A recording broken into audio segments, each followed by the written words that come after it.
So I just drove 27.1 miles and got 150 miles to the gallon. And if we go over to kilometers, you can see that I drove 43.6 kilometers and I used 0.2 liters per 100 kilometers. So I used less than 0.1 liters of gas driving 43.6 kilometers. That was out and back, so there's no downhill trickery there. Yeah, pretty fun. Right now we are in forced auto stop here. I ran the pack all the way down to 11%. You can't see it because it's washed out. And of course the car won't auto stop when it's low. My first impression on this driving it is I really need to change the SoC remapping. So we already remapped the state of charge. So like right now the actual state of charge is 11%, but we're telling the MCM that it's 20.9% because the MCM uses a different range. So anyway, we remap it. So with this larger pack, we definitely need to we need to start tapering the current off when the pack is lower. So like on a smaller pack, if you hold a certain current for like 5 seconds, 10 seconds, the SoC is going to drop more than on a larger pack. So really we need to be telling the MCM that basically that we're in the really sweet range until we get to kind of the extrema, like under 15% or 16%. Right now I think we start tapering off at like 25%. So it worked really well. I don't have a lot of feedback other than that it worked really well and it was super fun. I really like the drive-by-wire of that switch I showed last week. I got a thermal camera here. The PDU, it's a little bit too bright. Let me change the ISO here. Let's see what that looks like. Yeah, it's better.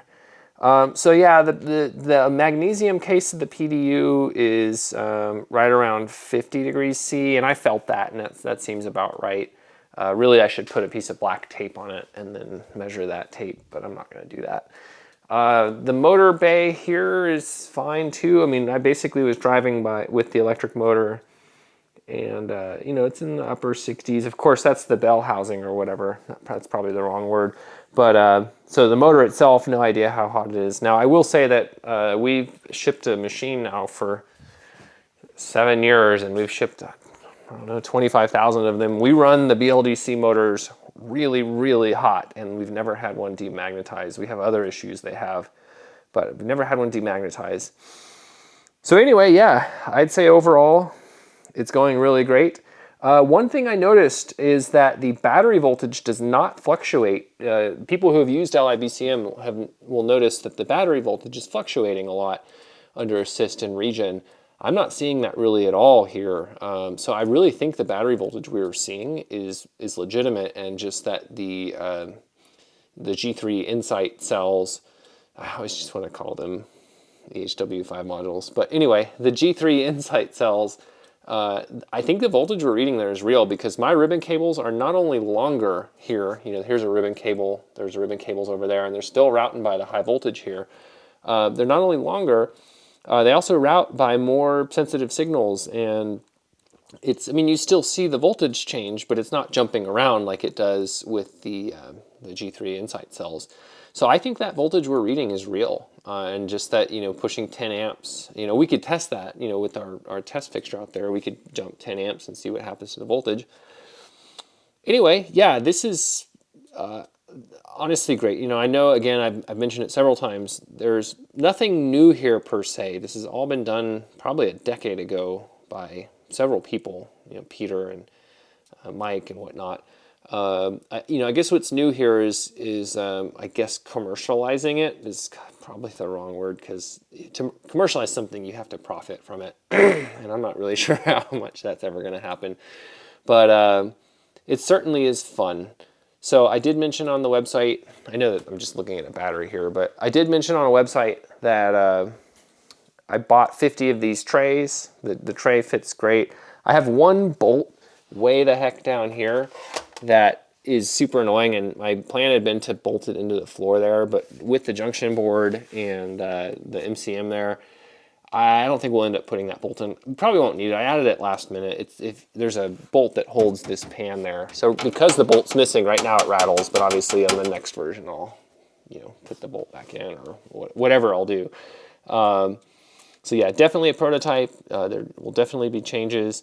I don't have the grid charger connected right now, but I went ahead and ran pigtails here for the grid charger. So these are the 4 wires that screw into the 8-position connector on the LiBCM PCB. So this is the grid plus and minus, DC plus and minus, and then the PWM plus and minus as well. And then this harness will need to route there. So it'll also have a long pigtail that comes down, and then we'll just bolt that up here somewhere. I don't see a reason to put it over here, especially with the subwoofer stuff and whatnot. So I think it'll just kind of hang on the bottom there. There's plenty of room for it. This aluminum is not super thick, but that grid charger is not super heavy. So I think it'll be a fun place to put it. Again, there's nowhere here, and I thought it might fit up around there in the middle of that area. I don't think there's room for it on second inspection. You might be able to mount it inside of this, which could be pretty cool. I might take a peek at that because it's certainly closer. And then you just have to take the top Tom Mix bar off and, you know, just somehow attach it to there. So that could be fun. Still playing around, doesn't really matter for now. But yeah, gosh, my Insight world has changed a lot in the last week. Making that drive-by-wire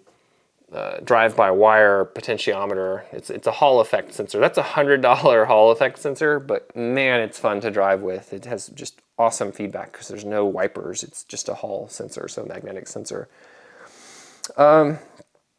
Yeah, so I don't know, like, where do we go from here on it? Obviously firmware, definitely the firmware. It's what I really should be working on, but this is just so fun. So anyway, that is the 47 amp hour 48S FoMoCo setup. The 60S, I'm not gonna go to that yet. I think I'm only gonna bring 48S up to Maryland. Just because I think the firmware work to get to 60S is going to be, the voltage spoofing is going to be interesting, and I really need to rewrite that. I know I need to be working on a firmware, but I'm going to change to the firmware soon. I just need to order this PCB, and then I have decided I'm going to order the Mutters MIMA PCB as well, because I'm not sure how long mine is going to stay working in there. It's, you know, it's definitely hacked together. You've seen it already, but there it is, just kind of working. I want to make that much, much smaller, and once I put it in a PCB, you know, it's only got, I don't know, 10 parts on the PCB, and all you gotta do is solder the Arduino Nano Avery or whatever it's called. A couple of other things, the wire harness here, let me turn the ISO way up. This attempt here was not the greatest, but it does work. Let's see, blast that up to here. When does it saturate? There we go. Low tech. So the harness, probably I should have put the MCM 180 degrees. It's not in view. Probably I should have put the MCM 180 degrees the other direction, because the way the OEM harness is, it just kind of clumps up. But really the ultimate thing is the BATSI cable here is the shortest one between the C connector here and then the BCM connector there. And all you have to do is make sure that that wire is free and clear of all the other wires, and then it just fits really, really well. I am going to put some tubing back on here. I haven't done that yet, but that's kind of me. That's the thing that needs the most work, just getting that tidied up. But otherwise, it's really, really clean. There's plenty of room here with the 48S. Let me show you that. Need to find my flat board. Here it is. So ISO is a bit high. Sorry, I have this camera on manual just because I hate the automatic settings, and I'm old. I'm not actually that old, but I'm sure grumpy sometimes. So yeah, right now, if we take our flat boards, I promise the board's flat. It is bowed a little, but that doesn't affect this measurement. If we set that on post to post, it's a little bit too long. Oh, state. There we go. So you can see that right now, and again, this is that prototype tray that I made. The final tray is 4 millimeters lower than this. So right now we have, I don't know, 6 to 8 millimeters to the top of this. So we'll end up having 12 millimeters. And the reason that's important is that when we add the 5th module to those who choose to do it, it uses these brackets, which I've shown before. And these brackets are 1/8 inch thick on the arm. And that 1/8 inch adds to the overall stack up, so it makes this 1/8 inch higher, which is 3 millimeters. So that's why I lowered this a little bit. With the 48S, there's none of the ribs in the top cover interfere with the battery, because there's a rib that comes across here, and then there's a rib that goes across the front but actually misses the batteries. But in the 60S, this 5th module hits that rib, so there's actually a lower clearance. That's why I'm aiming for as much clearance as I can get there. That rib is kind of up to 8 or 10 millimeters. So all that means, in the 48S configuration, you don't need to modify the top cover at all. But in the 60S, here, I've got the cover right here. In the 60S configuration, you can see this rib here, and this right here is the high point that, or I guess it's a low point actually, and it hits the top of the modules. So that's why I lowered that tray 4 millimeters, and hopefully that's enough. If not, then we'll basically just take an arbor press or a hammer and just beat this section down a little bit. You'll lose some of the rigidity, but one of the things that's not shown here is that right now these posts here, tell you what, I should have set up a light in here. Sorry about that. These posts right now don't go all the way to the top, but there's actually going to be an additional post that's going to be perfectly set up here to where it's the same height as the screw posts here. And that way, any weight you're applying to that top cover, because the IPU cover does you know, bow down a little bit, it's going to actually set on this, and this goes all the way through. So this is a bolt that's going down and touching the frame on the bottom, and then it goes through this rigid standoff here, and there's another bolt, and there's actually going to be a spacer. So this bolt head will be, I think it's like 3 millimeters or 2 or 3 millimeters above the highest point on this battery. Over here, it's not going to be that big of a deal, but I am still going to do it over there just to keep the cover out of the way. And anyway, couple of changes that need to happen, but it's working really, really well, and it just kind of worked, which is awesome. And yeah, so I ordered the 50 covers today. They were cheaper than I thought they were going to be. I think that the long-standing business relationship we have with this company, I think that they cut me a little bit of a break. I told them it was for a prototype, and they were like, oh, okay, yeah, cool, 50's fine. But again, I don't know that I'll order more. We'll see. If I do, it will be another 50, so it'll have to be, I really don't see 100 people doing this. So anyway, I have gone on long enough. It's late. I'm going to go to sleep, and yeah, thanks for watching as always. Super fun. I'm not sure where we're going to go from here. I do know it'll be firmware.